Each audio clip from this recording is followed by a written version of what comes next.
Okay. All right, YouTube, I got this in the mail. It's called a Volla Phone X. And the reason I got this phone is because I was going to try and switch up from Android to Ubuntu Touch. I've been trying to get more into privacy-focused cell phones and privacy-focused phones anyways. I have a couple different devices that already run Ubuntu on it. So I did kind of test this out a couple years ago with a tablet that did have Ubuntu Touch, as well as my Surface Go. I put Ubuntu on it, not Touch, but Ubuntu, I believe it was the Jam and Jellyfish.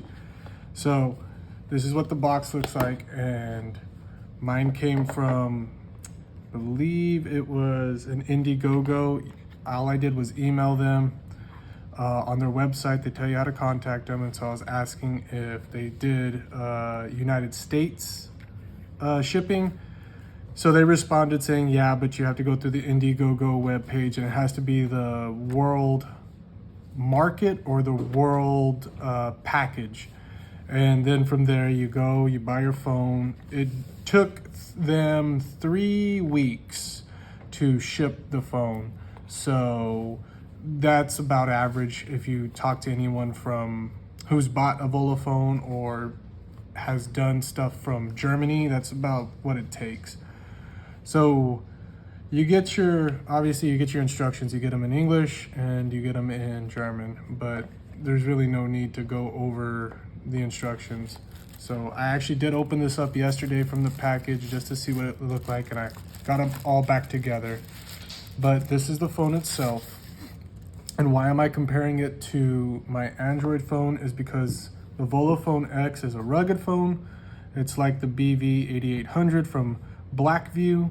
These are known for ruggedness and being rugged phone companies, or at least this company specifically is known for its rugged phones. And I've had, let's see, 1, 2, 3, 4 of them, and they're all good, but there's something with the software that prevents them from lasting 2 to 3 years. They seem to just freeze or overheat or have software issues. This one hasn't given me any issues, but then again, this is their latest and greatest model of this year. The one I had before it was the 6300 Pro. So maybe it was just because it wasn't one of their flagships. There could be any number of reasons why. So I haven't turned this one on yet, but essentially, if you look at it, it has an aluminum siding / chassis. It's rugged and rubberized. I don't know if y'all can hear that. And obviously power button, volume rockers. I don't think this comes with this is your SIM card / SD card tray. I would imagine this is just a USB-C charger. Yeah, I don't think this comes with a 3.5 millimeter headphone jack. Oh no, I stand corrected, it's right there. So there's your headphone jack. So you could still use regular old wired headphones if you want to. This one did not. This one is just a USB-C. I don't know if this is because it's the BV8800 and not the BL. This does not have wireless charging. It has liquid charging, or not liquid charging. It has liquid cooling, so that may be a reason why. But this is a good rugged phone. You can see how it's rugged. It's got the same thing, aluminum chassis. This is your SD card. It's only a SIM card, not SD. I'm sorry about that. It's only SIM. But basically, power button, volume rockers. You'd have to put in a USB-C to 3.5 millimeter jack adapter to use wired headphones, but most people rock Bluetooth headphones anyways. So for me, it's not an issue. So now I'm gonna turn it on. This is the first time I turn it on. Like I said, I got it last night around 9:30, which would be August 10th. So on a Wednesday. Yeah, so as you can see, it's on. This is the one that I normally rock. But I'm getting kind of, I wouldn't say paranoid. I'm just getting tired of big companies such as Google, Apple, and now Microsoft. They're getting to the point where you're getting too much into your personal data to use certain applications. Like my only social media application is YouTube. Other than that, it seems like you have to have an account to use your phone 100%. Like if you want to download an app, you have to have a Google account services to download a certain app. Okay, so we're picking English. With this phone, with this software, with Ubuntu, it's very open source. And open source software I gravitate towards too, because if I want to put a third-party PDF file reader or a music player or something of that nature, I truly own the phone. I own the software. There's no need for licensing. There's no need for them to know, what my blood type is or whatever the case may be.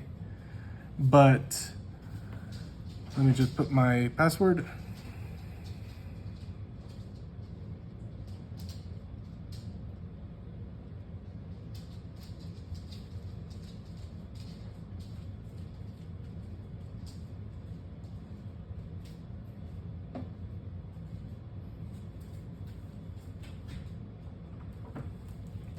So that's connected. All right.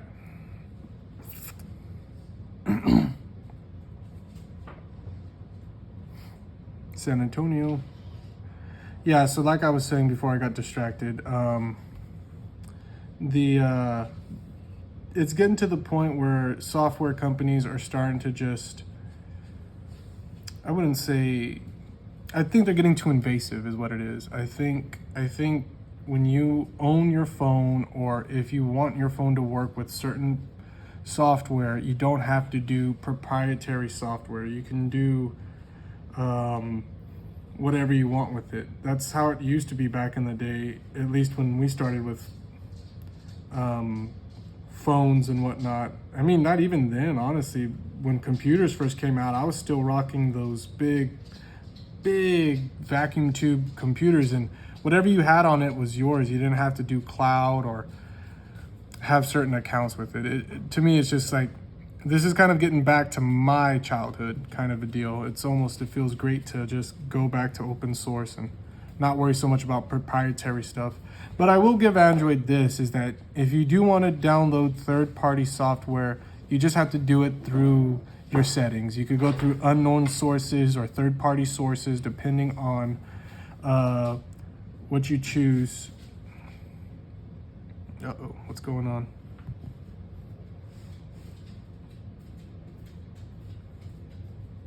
There it goes. So I will give Android that. As far as Apple, they're more proprietary. It's kind of like the Teslas. So you really can't really do anything private on your... So there you go. I finally got that thing to swipe down. There's your Bluetooth settings, network settings. Like I said, I've messed with Ubuntu Touch before with some tablets and computers. As far as Ubuntu Touch, I had a OnePlus One from eBay, and I was able to kind of get the ins and outs of it. And this was kind of like the one I pulled the trigger on. I was like, if I'm gonna get a phone, I want rugged.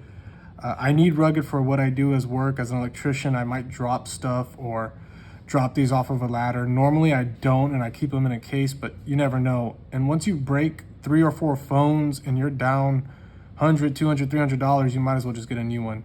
So I figured I'd just get a rugged Ubuntu Touch phone, and I can hit all of my criteria of what I wanted out of a phone. But yeah, I will put a sim in here and test everything out, but that'll probably be for a later video. But as far as everything else, scroll down for settings, scroll up, it's gonna tell you, see, long swipe. So you're gonna scroll to the left, you'll get your app drawers. And so you have all your different apps. You already have a in-house music player. So you don't have to download a music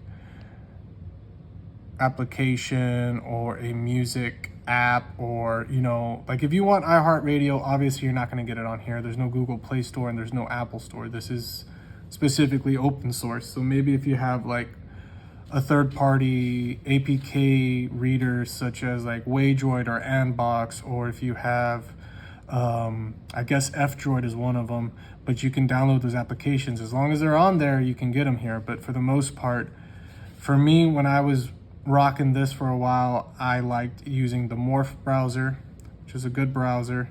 And then you just go to your YouTube. You go to your YouTube app, So going to the right means you're gonna see all your tabs, but you go to your YouTube, mobile YouTube, whatever the case is, sign in through there if you have a Google account, and then it'll just bring up your playlist for your account, and you can listen to your own music through the YouTube thing. It's kind of like the workaround with a Windows phone that was back in the day, but essentially you're just using the page. An application or an app is the web page on a mobile version. If you can remember how phones first started, that's what was the deal. You had full size web apps or web pages, and then you had mobile web pages. But anyways, I digress. So the reason I got this phone is for work. I like Ubuntu Touch. I think it's great. Compared to the BV8800, which is a 2022 phone, and this is, I think, a roughly 2021 phone. So long slide, swipe up, you're done, go home. You can also go through your terminal, and if you go through your terminal, so to go through your terminal, you hit right here, terminal. You can look up, like, you could go to, you have to put in your password. I'm not going to do that right here on the thing, but you would type in your password, and then once you get to the terminal, kind of, I hate saying the word mainframe because it sounds all techie and hacky, but once you get to the main frame of the terminal, you can hit sudo apt get, and you can go from there. You don't even have to use sudo. Sometimes you can go through, I guess, the Snap Store, which I don't really go through Snap stores and stuff. I just try to find what I can get from a terminal downloadable application. But if I do need to go to the Snap Store for whatever reason, generally you have snaps and then you also have them through the terminal, and vice versa. And this isn't just, oh, it's just numbers and letters. You have graphical interfaces. So if, like, this is the App Store right here. You click on this, you want to look up, see, it says open store. So if you want to look up, for example, PDF, let's just type in PDF. You have PDF viewer. That means it's got a bug. That little bug on top means it's somewhat buggy. But then you have all these other ones, Stern Reader, and you can choose which ones you want. So it's obviously not as expansive as the Google/Android store or even the Apple store, but you have a decent amount of readers here. You could also type in reader for, like, other books. So if you want to download books from the web, and maybe they come in a certain, like this, the EPUB kind of suffix, then you can still read them. I don't know what that's called. I think it's a property, but either way, you can still read your books that you downloaded, which I did download when I took my laptop on a plane. I downloaded about 3 or 4 books. So you have that. You could also do it here through, I guess, Kindle or whatever they have for Google. Normally you could just do it through a PDF, but you know, there's, I guess, different strokes for different folks. I'm not saying that this is bad. I'm just saying, as far as privacy and security, this phone is more designed for people who are a little more wanting to be a little more private with their lives. You don't have to give up an account or a credit card to download a certain application. You don't get hit by paywalls. So that's the software. Now the phone itself is decently, I wouldn't say heavy. This one is slightly heavier, but this has an 8800 milliamp battery or an 8500 milliamp battery. I believe this battery size is 6800. It normally tells you on the website, but I don't think it tells you through the literature. Also in the box, you get your European style 220, 120 volt charger. I believe this is a 240 volt European style. And if it says input is 100 to 240 volts at 50 to 60 hertz, which is anywhere from North American to European. So this is like a universal charger, but it's European style.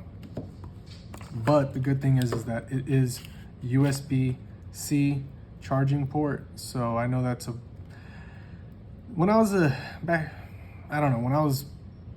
back in the day, not even that far back, honestly, maybe like I don't know, 2016, 2017, micro USB was still the deal. And this was, Windows Phone kind of popularized this with the USB-C, and people really didn't buy into it until Apple started making it a bigger deal. And even then, like, I don't really care if it has micro or USB-C. I've just gotten so used to just having USB-C that I'm happy that most phones have caught up, but it really isn't a deal breaker for me. So there you go, USB-C and your headphone jack. Now, as far as the amp hour battery, I want to say it's 60 something hundred milliamps, because I don't think it's as heavy as 8800. Also on the website, it says it has a Sony 20 megapixel camera. I don't think it has a night vision cam. I don't think that was a big deal. I think this came out in either 2019 or 2020, and I think it was closer to 2020 or 2021, but I'm not too sure. I do know that this has a night vision camera, and this is a 50 megapixel camera, but I think for what you get a pretty good phone. Now let's see if double tapping the power button. Yeah, so it won't bring up the camera. So for here, you have your, as you can see, it says location detection. You turn that off. I'm sorry that I'm all over the place. This is like my first cell phone review, but you have your flashlight automatically. You can adjust your brightness if you want. You have brightness adjust levels, battery settings. So I guess we could take a look at battery settings. Let me just turn this so y'all don't see my password.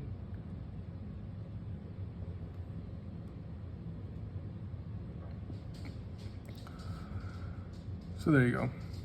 Your battery charge level is at 72%, yada, yada, yada.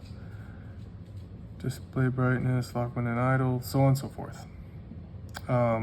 This right here, your system settings, for those of you who are new to Ubuntu, like any other operating software, whether it's Windows, Apple, Ubuntu, FreeBSD, Solaris, whatever the case is, it's a learning curve. And for me, your system settings is essentially universal. This is what it's going to look like on Ubuntu, on your laptop or your desktop. The only difference between the two is one's based off of a certain type of kernel. I think this is the kernel, the 16.22. I could be wrong. Feel free to correct me. But essentially, this is like where most of your hardware settings are at. Like, you know, you have your updates, your about phone, so on and so forth. These are all like the, I guess, the numbers. I don't know if I'm supposed to show them or not, but anyways, yeah. You can also go quick to your home menu. You can go like this and dash up. Going down really doesn't do anything, but this brings down most of your phone interfaces. I don't know if y'all remember like Android KitKat or Android, like the early days of Android 7.0, like for the HTC phones and for the LG like G3s, this was kind of the top down was the deal. So anyways, these are your homes. You get your calls, your text, you have your contacts lists, settings, app store, camera, gallery, and morph browser. Now, if you want to add more browsers and stuff, you can do so. This, I think, stays on the left-hand orientation. I know for laptops and desktops, you can switch the orientation of your taskbar left, down, right. I'm not too sure if you can go up on top on the desktop. I haven't tried, but I do know for a fact you can get the 3 areas. So for camera, let's go ahead and get the camera up. I guess I can take any kind of photo. It doesn't look bad. I would say it's pretty decent. Let me take a photo real quick.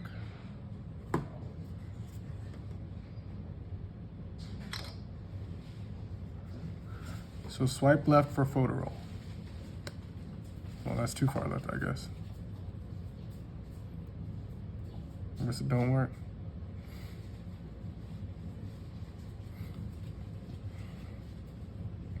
There you go. So I guess, I don't know if some people like cameras. To me, this looks like a fine photo. I think it's maybe slightly overexposured, or could just be the lighting in here in my house. But for a fact that I know some people are way better at bleeding colors in and popping blacks out. I'm not that technical. I just took a standard photo. So from what I can see, it looks like a high definition photo. I think it's great. I don't think it's too bad. I don't know if you'd be taking any like movies or something with this phone, or even like, I don't know. I don't see it bad. I think if you take a family photo and send it over to one of your family members, I'm sure they'll be fine with it. I don't think it's like a make it or break it camera. I guess I wouldn't say it's mediocre. I'd say it's above, but maybe above average, but not exceptional. But then again, I haven't really had time to play with it too much. What else? So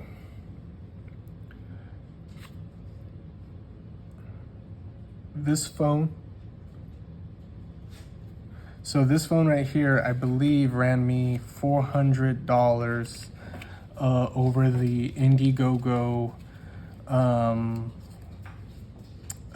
page. I believe that is either lower or higher than what the Europeans pay, because it's obviously made in Germany. It's a German engineered phone.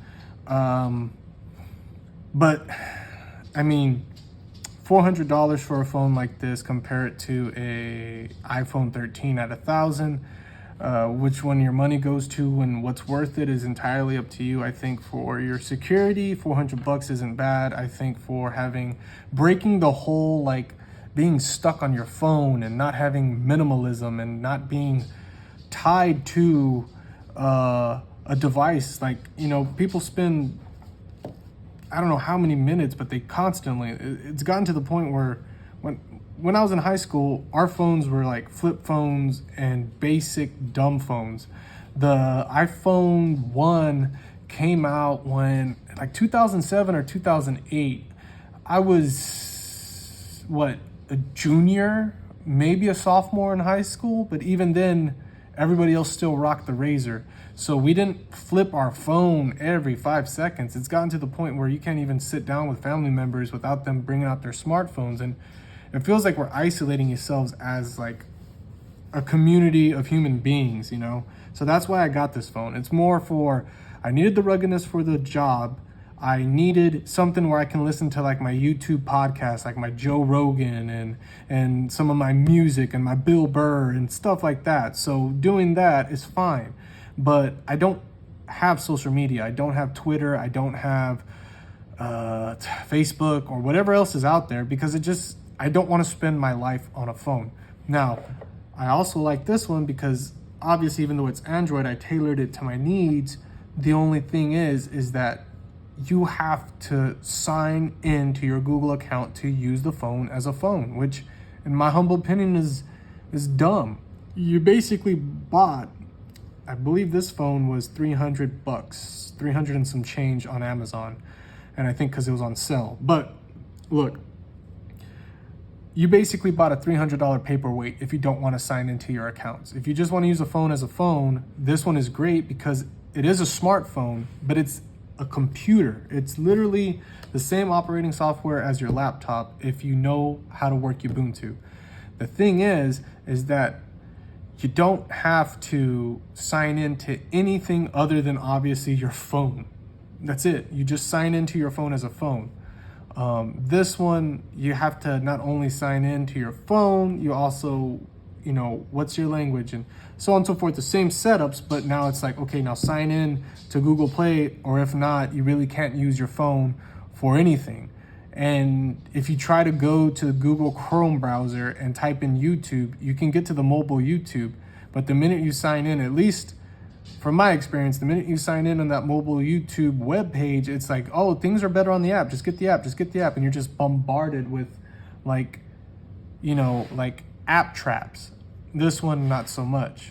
So I'm probably going to do a more in-depth review on photos, phone calling, because I'm going to use this phone. I'm obviously using this one right now, but I'm probably going to switch out SIMs I'm going to use this phone for a couple weeks, maybe a month, and this one a month.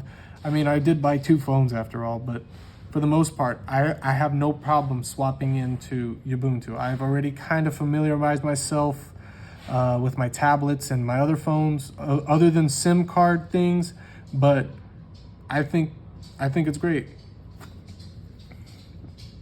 So yeah, I guess I can give you a more in-depth review later on about how the phone calls are, how the text is. I think it's going to be just fine. Other than emojis and maybe some GIFs here and there, I don't see you missing anything within the messaging. Like if you, hey, be at this certain job site at this certain hour and work 8 hours or whatever, that's basic information, you'll get it. But if it's like thumbs up and a smiley face with some hearts, then, you know, I would question your boss sending you some hearts, but, you know, you're not going to get those emojis. All right, so that's kind of like my unboxing / review. Sorry if it was kind of long-winded. I know I did compare it to the Blackview. Maybe I should review this phone. It's not a bad phone at all in any means, guys. I don't want you thinking that I'm dogging it. I'm only dogging the I guess non-anonymity that you have with these phones. You can't be private. You have to have an account. You have to, if you want to download something like a card game, you have to pay a licensing. And if not, you get hit by ad walls. And let's say you do download a game that you really enjoy. Some games like Magic the Gathering, I don't think has a card game on Android. But they have Hearthstone. And Hearthstone, after you beat the tutorial, wants you to pay for a full-length game, which you may or may not enjoy. And for some people, that's not a big deal. But for me, it's just like, why give them the opportunity to have all your information, all your financial information, all that stuff? To me, it's just too big brotherish. But I come from a different generation, I guess, when we had computers that were our computers. But now that kind of like every big tech company is going here, that's why I got this. It seems like Google, Apple, Microsoft, they're all going towards this kind of like control issue. So yeah, but other than that, this phone in particular, especially Blackview, I really love their products. They're very good and rugged. I haven't had any problems with this, calling, texting, obviously my YouTube podcast. So it's a good phone. It's just for people who want privacy, which you're obviously looking on these reviews, this is the phone for you. Unless you just need something that you can beat around, but you can get this one. But something that you want to beat around and also have privacy and something that's kind of unique in your own niche, this one for sure, the Volla Phone X. Anyways, thanks guys.